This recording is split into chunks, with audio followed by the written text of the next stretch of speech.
3, 2, 1.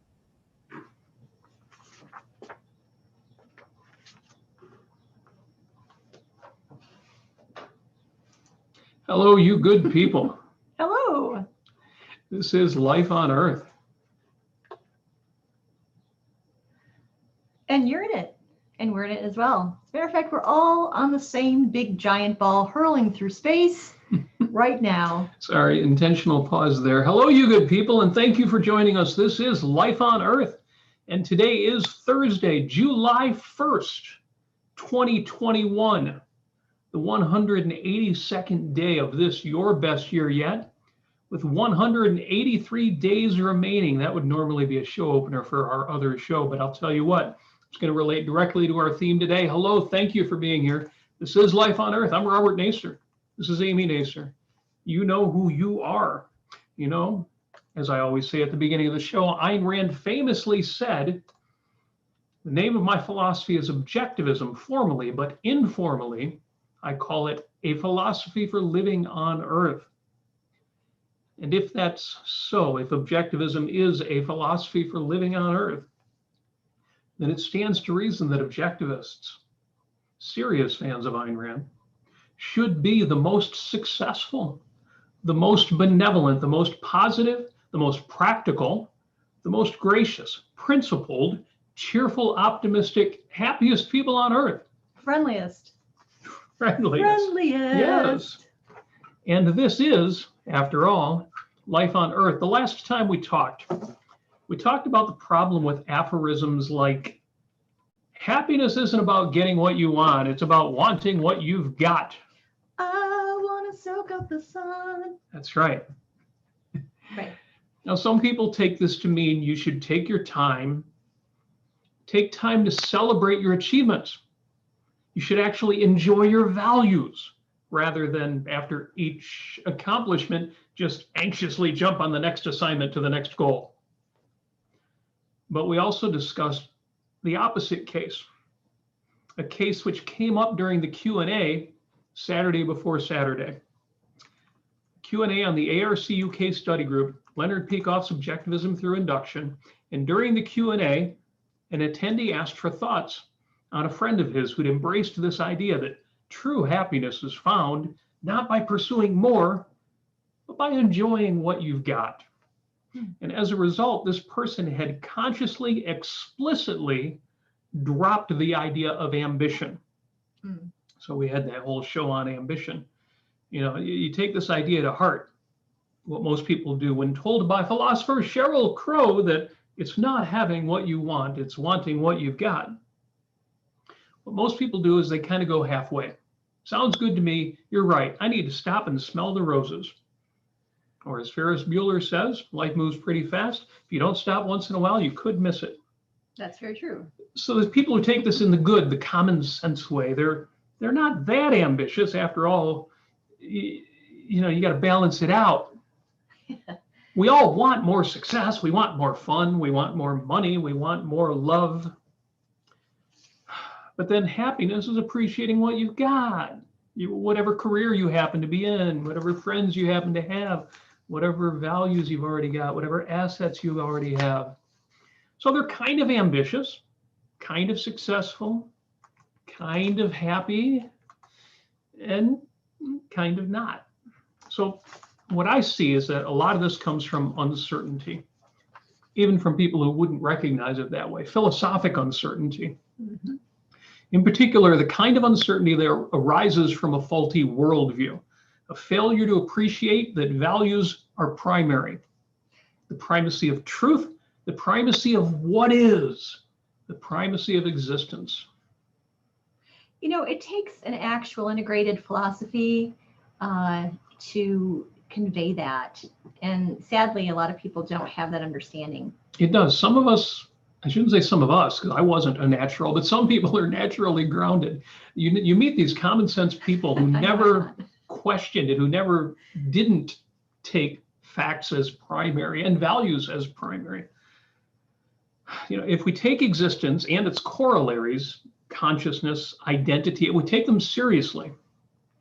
You know, a few things spring to the fore. like things are what they are. It is what it is, man. Which by the way, I don't know if I like or absolutely hate it, because I some like people, it and I hate it. yeah. It depends on what you mean by it. It depends on what you, well, that's why I say, that's why people end up in this middle area. They're ambitious, but they're not that ambitious because they don't know how seriously to take it. Mhm. But it is what it is. A is A. I am what I am. Yeah, and some now, just to clarify, some people do, as many people are aware of, use that phrase, "it is what it is," as who is John Galt? You can't do anything about it. Why bother? They take it as either fatalism or Yes. determinism. Yes. We'll get to that. Oh, okay. Yes. Do I have a second to shout out to Jonathan Honig? Thank you so very much Oh, yeah. for the wonderful super chat. He says, long time listener, first time super chatter. Thank Awesome. you. Thank you, Jonathan. And Jeff, he says, Memento Mori is Latin for remember you will die. Robert's going to get to that. The basic idea of this philosophy is that people remember their inescapable deaths. They will lead more sober lives, live in the present. Yes. And that's an important point. Yeah. Because the idea of living in the present can mean, as we're suggesting here, there are two sides to these. Living in the present can mean, this guy who raised the question, a friend of the guy, oh, I got to live in the moment. I can't think about the future. I need to be here now because in other words, as the Bible advises us, take no mind for the morrow. After all, the lilies of the field do not toil. They live in the moment. They don't even live in the moment. Right. And this all comes down to the values are so highly contextual, and you really have to keep thinking about it. And you can't just attach yourself to some sort of dogma or think about in a binary way. So it's a good point, because the other way you can take that as far as living in the present is be conscious, be reality focused. That's what we're going to talk about. Like I say, I am what I am. I am what I am. I always have to make the sweet potato joke. I've got a nature. And as with everything else in the world, I've got to respect that. I've got to respect my nature. I've got to, everybody loves Bacon these days. They do. And Bacon said, nature to be respected must be obeyed. Well, that's Francis Bacon. Francis Bacon. It's not as salty as bacon is always bacon. Good. All bacon is good. All bacon matters. All bacon matters. Okay, we stretched that one far enough. But if I fight with my nature, if I refuse to accept that I have needs and requirements, a particular way of operating, the use of reason, for example, then I will crash and burn. Mm. And I say me just like everything, because everything has a nature. Yes. Existence, identity, takes me to the next point. A lot of us fall short of saying facts first. But despite what I call Disney metaphysics, which we're brought up with as children, if you wish hard enough, wish hard, that'll make it happen. But wishing doesn't make things so. And specifically wishing out of context, wishing per se, wishing as a supposed causative factor. As I mentioned last week, I love that Ayn Rand actually uses the word wish in a positive sense. Yes. In the sense of deciding on your values. Right. There's that scene with Francisco and Hank Reardon, where Hank Reardon is just falling for Francisco and he can't admit it. And Reardon says, I wish, and then it's ellipsis, ... Francisco says, afraid to wish, Mr. Reardon? And then Hank says, I wish I could like you as much as I do. But again, he's not talking about whims. Right, Francisco's talking about well-justified, well-earned values. Yeah. In that sense, it's the same sense as our extreme ashtray issue, in which Gil Winan buys an ashtray in a dime store and it becomes something special, something that's his. Mm-hmm. My wishes aren't wishes, they aren't arbitrary, they aren't whims, they are my values, they are my desires. Yes, we have another wonderful super chat from Jeff. He says, it is Canada Day here presently. It is so Canada happy Day. Canada Day. If you're friends with Amy, look at her wall, because she had a cute Canada Day. Yeah. Although it went all over the map, we ended up with Rush, because Amy named her favorite Canadian bands, who are hardcore punk rock bands, really indie. Very cool. No Means No and DOA and actually a really fun band called Shadowy Men on a Shadowy Planet. Yes. But I love my Canadian friends and my Canadian bands and my Canadian things. So naturally, when I listed my Canadian bands, they were all Rush. Yeah. And then that went to take off to the Great White North, on which Geddy Lee sang vocals, and to William Shatner singing, or of course he never actually sings, "Oh Canada." Anyway, find that thread. Good stuff. Right. Thank you, Jeff, for that. You're right. It is Canada Day. Incidentally, you notice I'm not wearing a print shirt. Oh, yeah. I always wear a print shirt for this show, but because it's Independence Day is coming in the States. The States. Then I went with plaid, all American boy. This need to decide what you want, what you wish to have happen, and then take action to make it so, brings to mind the Alfred Hitchcock film, The Man Who Knew Too Much. In the film, Doris Day sings, "Que sera, sera, whatever will be, will be." In fact, that film won 1 award, and it was for that song. Mm-hmm. But she sings this to give solace to her son whenever he's frightened. And I always think, well, if that's as far as it goes, that's just the worst advice. It's pretty wrong. It's determinist. It's fatalistic. It's, you can't do anything about what's going to happen. Just accept. But whatever. Again, as I keep saying all throughout here, all of these phrases can be taken to mean, no, I'm simply respecting the metaphysical. Right. I'm respecting that what is. When we encounter these expressions like happiness isn't getting what you want, it's wanting what you've got. Mm-hmm. There are 2 ways to interpret that. Yeah. Just like there are 2 ways to interpret what will be, will be. And if you've seen the film, you know that she and her son take action to get out of the situation at the end of the film. She actually uses that song as part of resolving the conflict. So again, when you run into these things, it's very easy to react negatively to them, and maybe you should. But I think there's a more positive intent. What is, and what will be, will be. And yes, we can change that. But we can't alter the metaphysically given. All we can do is apply the man-made. Given the fact that the characters actually do take action in reality. But again, that's why I think so many people end up in this strange middle ground. They have some ambitiousness, but then they're kind of shot down. Just like people say, I have some sense of the metaphysical and the man-made in that, the serenity prayer. I sort of kind of get that I can't change some things and I can change others. But I really think that we can do better than that. We can be explicit. Because people do take it the wrong way, where wishes are simply whims or hope. Yep, Jennifer says if wishes were horses. Then beggars would ride. Yes. Very good. And we have a super chat from Mary Aline. Hello, Mary Aline. Yay. Yes.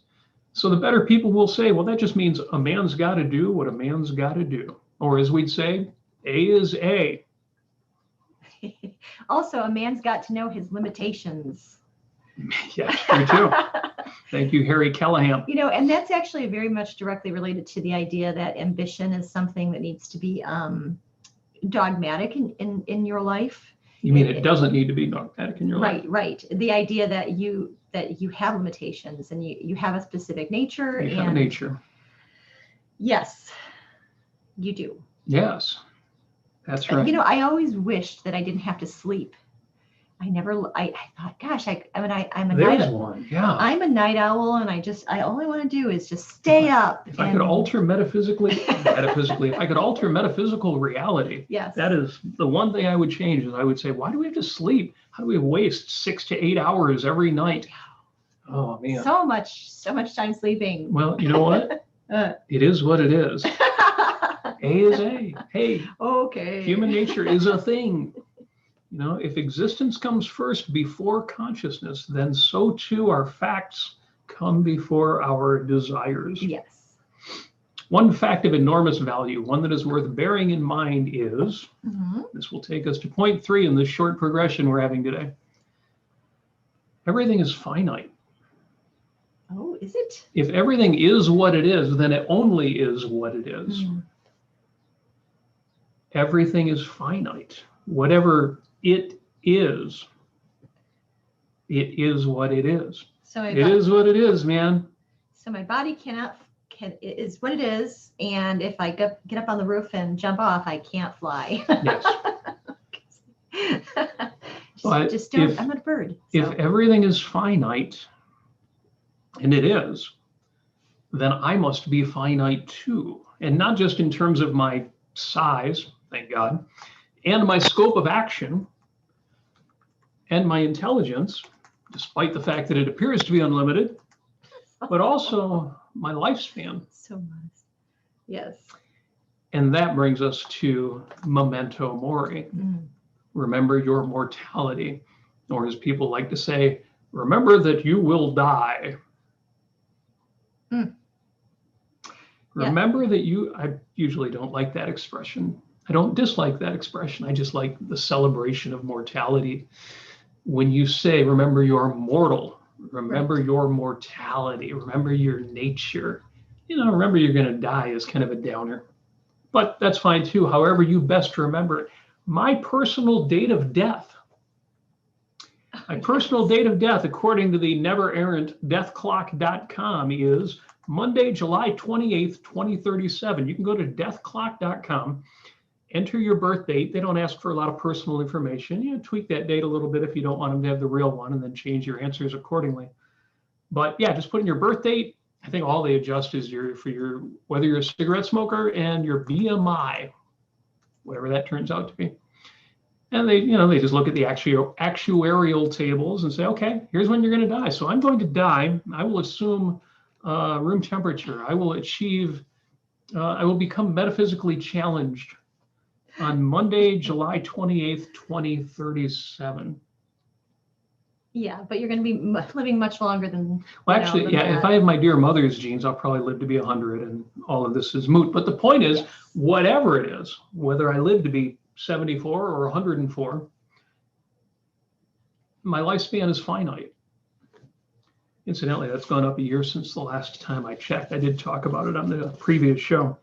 Every day I manage to stay alive helps my stats, my place in the actuarial tables. I've had objectivist friends respond, and see if this sounds like somebody you know. It might even sound like somebody you know from the mirror. I've had objectivist friends respond, but my death doesn't matter to me. I don't care what happens once I no longer exist. And that's fine as far as it goes, but it doesn't go far enough, because there are people you care about right now who will outlive you. And while they shouldn't, and hopefully don't expect you to have any duties to them after the fact, for your own sake, you do rightly care, or at least should, right now, about the impact they can expect you to have on them after you're gone. There's a lot to say about that. Yes. Yeah, I actually did a lecture on this. I love it. I love seeing Jennifer in the super chat. Yeah. Because, Jennifer is, she's awesome in 1,000 ways, but also she's a supporter of the ARCUK show. So now I feel like if she supports both the ARCUK on me, Yaren and I have something in common. I have enormous credibility now because Jennifer supports us. Well, she supports the Ayn Rand Center UK. Yeah, she does. In fact, if you go to aynrandcenter.co.uk, and that is center TRE at the end, because this is UK, they spell it right like the Brits do. aynrandcenter.co.uk. You can support them above and beyond all the super chats you're leaving us right now by becoming a member. Become a silver member for $10 a pound. Silver is trading at what, $38 an ounce. For just 10 pounds, you can be a silver member. And there are 4 levels of membership. Just before this, we did the Don Watkins Communications Boot Camp. If you're a member, you get in on that. I mean, that's a lecture that should have cost buku dollars right there. Although pounds are worth more than dollars, it's about $14 a month US. Absolutely worth it.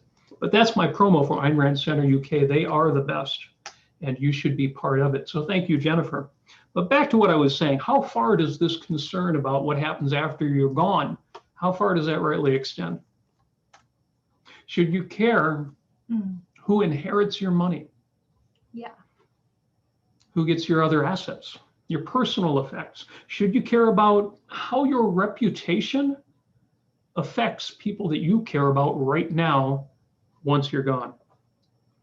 You shouldn't be grousing over this. It should not be a cause of anxiety or pain or worry or concern. No. But it should be something that you care about. Well, and it's the same fashion as right now. Do you care about how you're affecting other people now? You mean like people you will never ever meet? No, not necessarily, but your loved ones. Oh, the people intimately in your life. Yeah, and perhaps people who are watching right now who don't know us at all but are watching us. And as I say, I have had friends and objectivist friends say, "No, I don't care. Once I'm gone, that's all their problem." And that is so incredibly rationalistic. And yeah, I kind of get the logic as far as it goes, but as I say, it doesn't go far enough. Yeah, I mean, it is actually an act of love and caring for your loved ones to plan, what's going to happen after you're gone. But it's an act of love right now. Yes, it's part of your relationship right now. Say I live another 30 years. For the next 30 years, I'm going to spend time with people who have to deal with whatever happens when I'm gone. If I do a bunch of stupid things in the next 30 years that will make their lives difficult after I'm gone, they are right to resent that. And that means it's going to affect me right now during these 30 years. Does that make sense? I know it makes sense. I hope it makes sense to you. If you have any questions about it, put them in the chat, but I don't want to spend too long on this. My whole point is everything is finite, including you. Take that seriously. There's 5,871 days. 5,800 days between now and Monday, July 28th, 2037, when I will be going to heaven. By which I mean I'll be becoming ashes and being blown in the wind. And I will actually be gone because consciousness can't be sustained without the framework in which it exists. Yes. Whatever we know about consciousness, we know that. Yes, we do. How do we know that? How do we really know that? Well, it's interesting that every piece of evidence there is, if you take out the piece of somebody's brain responsible for a certain aspect of their consciousness, it is affected or even lost. There is no question that however you explain consciousness, whether you are a philosophical dualist, whether you are a compatibilist, whatever it is you believe, this has got everything to do with that. Right. So 5,800 days, 5,871 between now and my and how many hours is that, Robert? That is 140,904 hours. Yes, you knew I had an answer to that, didn't you? That's a lot. 140,000 hours. That's a lot of card games. That's a lot of Scrabble games. It's a lot of sleeping. Actually, I'm on Words with Friends now. The Scrabble people let me down. I never thought I'd play Words with Friends, but if you're looking for me in frivolous and ridiculous places, that's where you can find me. Right. Used to be Scrabble, but then they sold out and became Scrabble Go. Anyway, 140,904 hours. But to quote the late and great Chris Squire, any day that you waste is one more that you've lost. I always thought that was redundant because even if you didn't waste it, you've lost it, right? But no, if it was well spent, right, then what good comes out of that day adds to your assets. Oh, Mary Aline writes November 18th, 2032. Oh, she went there too. Yeah, well, it's actuarial. A statistical thing. It's just statistics. It's Well, and Mary Aline is part of Amy's afternoon couch to standing workout. Yeah, so she's going to be living a lot longer than that. Not only is she in good shape, but she's part of Amy's groove, which will keep all of us young. I do it too. Yeah. So that's not going to happen. But I like having that as kind of a bare minimum. I just like knowing it because it reminds me, do not waste time. At the end of the day, at the end of any given day, when you do your evening routine, whether you have an evening routine or not, even if it's just when you wash your face and brush your teeth or whatever your bare minimums are, remove your makeup. I don't remove my makeup. I like to go to bed looking hot. But at the end of the day, you want to be able to look back and say, I made a good deal. I traded those 24 hours, those 16 hours of being awake. I know we all have to sleep. I traded that day for that number of tasks accomplished, or that goal achieved, or that important connection made with someone I care about, or an exciting adventure begun, or a play or literature or poetry, a meal enjoyed, a friend you informed about something or inspired, a partner that you romanced. I gave those hours to a valued hobby, a treasured film, fitness, sport, dance, music, frolicking, celebrating, time spent in meditation, time spent with philosophy, time spent in ecstasy. That's a time well spent right there. You can't have that day back. Hopefully you traded it for something good. Everything is finite. And someday I am going to die. And so are you. Between now and then, I am working to take my values seriously. I am trying to live. Hey, thank you. Shout out to KFAX. They say, Robert and Amy, wholesome objectivists. Wholesome. I appreciate that. I do too. I like the sound of that. I think that's about as good a compliment as I could ask for. Thank you. And thanks for supporting the center.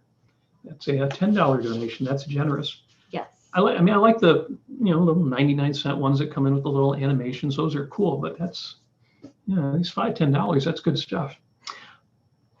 I am trying to live. So are you. I'm just trying to do it as consciously as I can. And hopefully these 4 points all make sense to all of y'all. Primacy of existence, reality comes first. You might wish to wish things away, but wishing alone by itself without action, without a plan, won't make it so. The law of identity, it is what it is. May I have the serenity to accept the things I cannot change, the courage to change the things I can, and the wisdom to know the difference, even though I'm not a drinker. Change requires rational thought, and it requires action. Wishing ain't enough. Mm-hmm. Everything is finite, and that includes your time, your energy, your resources. Do not waste time. As poor Richard tells us, dost thou value life? And it was, dost thou love life? If so, do not squander time, for that is the stuff that life is made of. Mm-hmm. Poor Richard. Ben Franklin. Ben Franklin. Do not waste your opportunities. Be true to your values. Be good to your people. Take care of those you call your own and keep good company. And finally, Memento Mori. Remember that you are mortal. Mm-hmm. Respect that fact of reality. Your days, what did Ayn Rand tell us in Atlas Shrugged? Your days are numbered. Yeah. Eddie couldn't think of it at first. That's right. Eddie Willers couldn't remember. Oh, Eddie. And then old Ben was working on the typewriter. Yeah, your days are numbered. and Eddie was like, I was thinking of that phrase in some other context. I can't remember what that was. Yeah. So your days are numbered. Act accordingly. Each day is invaluable and unfortunately irreplaceable. So treat them that way. That is the fact of reality. The other item in Atlas Shrugged that it makes me think of is you got Hank Reardon and Lillian Reardon, his hated wife, are in the hotel room just before she's going to do the zinger where she discovers what he's been doing with his nights in New York. And she asks him, the very first line in the chapter is,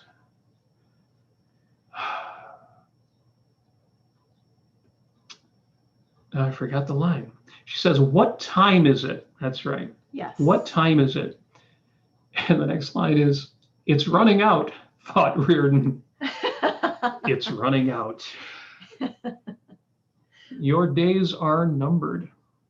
Thank you, Mary Elaine, again for another wonderful super chat. Yes. If you have any questions, please go ahead and put them in there. We'll answer anything. Yes, we would love to answer questions. Mm-hmm. I'm going to read real quick 2 paragraphs from the Metaphysical versus the Man-Made, reprinted in Philosophy Who Needs It. Ayn Rand writes, the basic metaphysical issue that lies at the root of any system of philosophy is the primacy of existence or the primacy of consciousness. The primacy of existence, of reality, is the axiom that existence exists. i.e., that the universe exists independent of consciousness, of any consciousness, that things are what they are, that they possess a specific nature and identity. The epistemological corollary is the axiom that consciousness is the faculty of perceiving that which exists, and that man gains knowledge of reality by looking outward. And then later in the essay, she writes, observe that the philosophical system based on the axiom of the primacy of existence, i.e., on recognizing the absolutism of reality, led to the recognition of man's identity and rights. Yes. Well, I mean, that was the immense formulation that Ayn Rand came up with. I mean, Yes. We need to do a whole show on individual so rights. Can we just do a whole show on how awesome Ayn Rand is? Yes. I'm so grateful that she existed and she did all that work and just benefited my life so greatly. Amy has the world's biggest girl crush on Ayn Rand. She wants to give her a big hug. So do. Yeah. Of course, you can actually help an organization called Ayn Rand Center UK. Yes, you can. With spreading Ayn Rand's ideas. And the link is actually in the chat here. It's really wild. The Lord Controller Commander, he has all sorts of nicknames. I can't even remember what Nikos calls him, but the gentleman who pulls all the strings, makes everything happen, Raji, yes, said at one point that he wanted to provide 24-hour-a-day content. And this is last fall, which was early in the days, for example, of Clubhouse, sounded very ambitious. And yet, there is now so much content being produced by the Ayn Rand Center UK. I don't know if anybody can consume it all. I certainly can't. I can't even take it all in. I have missed episodes of shows like that Andrew Bernstein has done, and you should never, ever miss anything that Andrew Bernstein does. I just can't keep up with everything. Yeah, I can't keep up with what Don Watkins does. Yeah, and Luke Travers does. and Kirk Barbera, and of course, Nikos. Incidentally, Nikos and Maria put the show Flirting with Reason on a temporary hiatus. Mm-hmm. Oh, right. Which makes me think that maybe we need to fill that lacuna until they come back. Yes, we could do romance. Can we do a show on romance and reason? We could. I should say, because we've done a couple shows here on Life on Earth based on my other podcast, 5 Minutes with Robert Nasir. And Amy Nasir. So we carried over, we borrowed some of those topics and expanded on them a little more philosophically for this show. But the one that we didn't do, last Sunday, we did episode 69.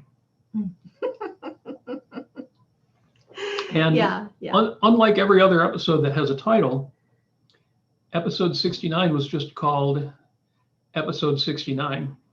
So you can guess what the show was about. I don't know. Do you think we should have a Life on Earth show about romance and sexuality? Well, I think we can. It's not going to be as lighthearted. Well, no, we want it to be different. We always want this show to be different from that show, but there would definitely be some overlap. Right. I don't know. Could we do that kind of show without it being irreverent? I don't know. I think that there is some sort of, the irreverence or the laughter or the humor comes out of the idea of talking about such a subject, in front of the public. And, not that there is any details discussed, but. Well, even though the Ayn Rand Center UK has an objectivist or at least Ayn Rand fan audience, mm-hmm. I think we're still trying to reach the general public too. So it doesn't have to be super philosophical. That's true. Not really. Yeah. I don't know. Tell us in the chat, folks. What do you think? Yeah. What do you think about us doing some episodes on sex and romance and relationships and all of that, and admiration and yep. Yeah.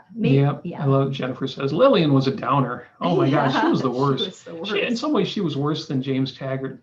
She was just horrible, and yet. Yeah. And yet she was a beautiful woman. She was very glamorous. She carried herself well. She expressed great interest in Henry Reardon's work. Right. just long enough to get him married and keep him around long enough I to not be. I love how Ayn Rand describes how she looks. Is that she looks so noble, like and patrician and virtuous Yeah. on her profile. But then when she turns to you and looks at you directly, There's a shock of disappointment. Yes. Oh my golly. Oof. Yeah. And Mary Aline incidentally says, I can't, plus there's objectivist content on Clubhouse in regard to the fact that there's just too much to listen to. There is. Razi has created an empire and he's overwhelmed. We're like flooded. We're drowning in great content. So what we need to do, Yes. Here's an idea for anybody out there listening who has a lot of time on their hands. What you can do is you can be an aggregator. You can you can listen to everything, obviously not Clubhouse because that's not recorded. And then you can talk about the things that are important. Oh, we need a Blinkist type service. Yeah. To give us the shit. Yeah. Yeah. I guess. Maybe I could see that. It would be an attempt. It wouldn't be perfect, but it would be something that might be valuable to people. Yes. Especially, say, for instance, if you had somebody to kind of extract by category. If you're more interested in one topic over another or subject or however, then that would be valuable. And then you can charge for it. Oh, and Mary Aline, incidentally, in regard to us filling that role that Nikos Sotirakopoulos and Maria Lavrova. Yeah. I should get paid per syllable just for saying their names. But in regard to us filling their role until they come back, Mary Aline says, well, part of what works in Flirting with Reason is that Nikos and Maria are single. They flirt, but they are not a couple. Yeah. But you see, we could get around that because all we need to do is announce that we're going to have an open marriage. What? Piece of cake. Problem solved. As Amy Peikoff said in Love, Sex, and Romance, Ayn Rand would slap you. That's right. I love that. It's my favorite part of that I whole love lecture. that. Leonard Peikoff is talking about, well, here's what would make a three-way marriage, polyamorous marriage work. If you have, but this is just me speaking. If Ayn Rand was here, and right after he said, if Ayn Rand was here, you could hear Amy Peikoff behind him say, she would slap you. I love that. Yes, and Love, Sex, and Romance. Find those tapes or those that show if you can. It's very quirky. And I would say that there is a lot of laughter and irreverence. There's a lot of laughter. It's not mainstream objectivism. No. And it's funny because Leonard Peikoff says at the beginning of it that he's issuing he was going to say disclaimer, but he actually said disqualifier, that he is not an expert on the subject. So if you take it with that proviso, there's some good stuff in there and great fun.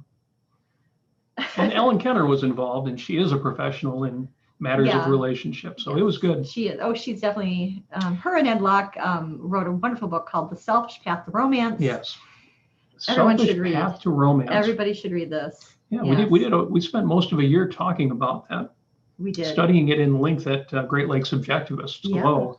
In fact, one of our members actually came in one day with a case. He had ordered a case of the book, a box of 24 books, handed them out to anybody who didn't already have a copy. It was very cool. But he loved this book. And he was right to love that book. So getting back to my take-home point, enjoy your summer. Make your life extraordinary. Mm-hmm. The goal of saying every day, every hour matters is not to induce anxiety or put pressure on you. The whole point is the positive point. It's passion.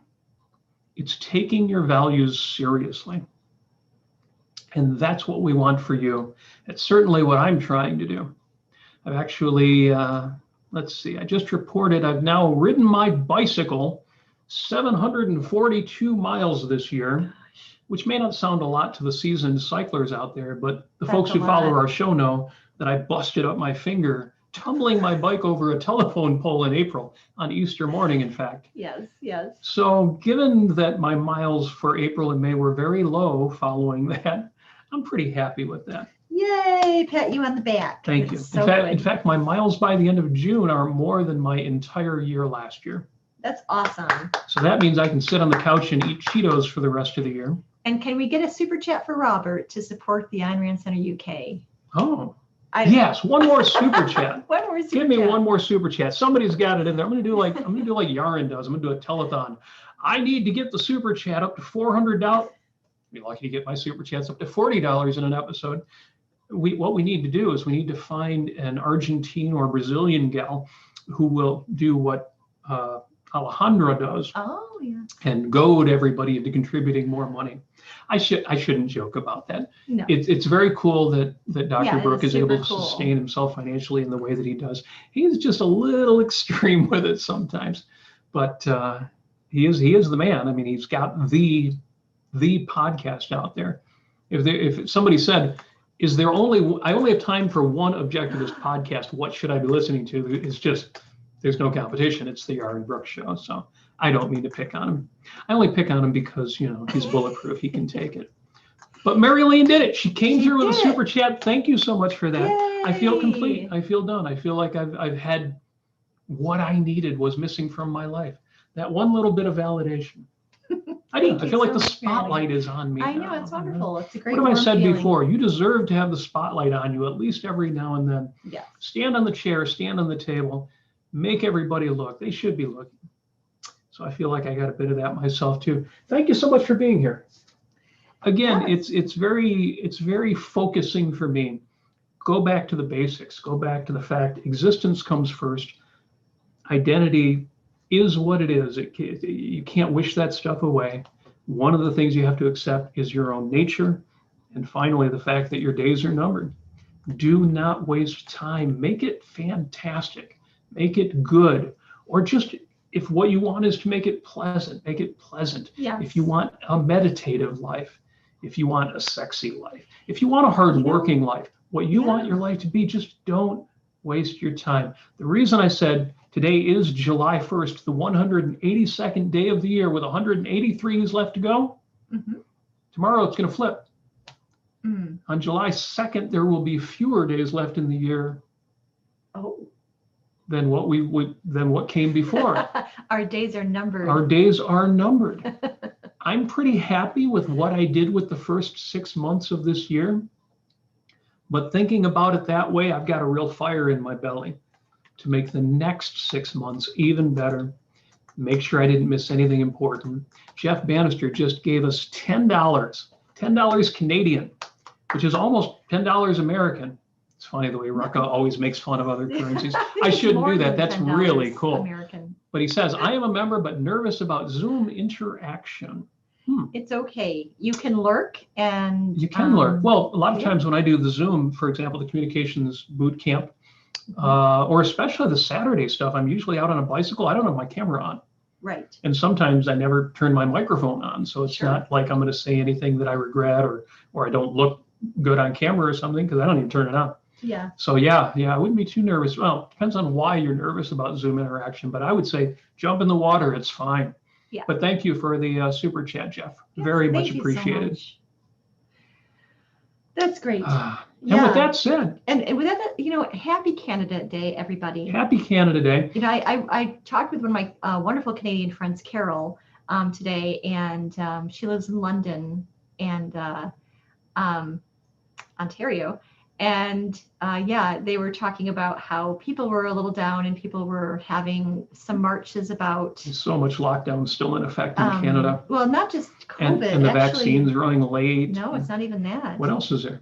Oh, the recent the discovery of the indigenous children who were murdered by the Catholic Church for so long and so many numbers. Yeah, that's taken a lot of the wind out of the Canada Day celebration sales this year. Yeah. Now, I do believe Pope Francis had said something about it recently, today maybe, but Justin Trudeau was like, Mr. Pope, come on over to Canada and say that.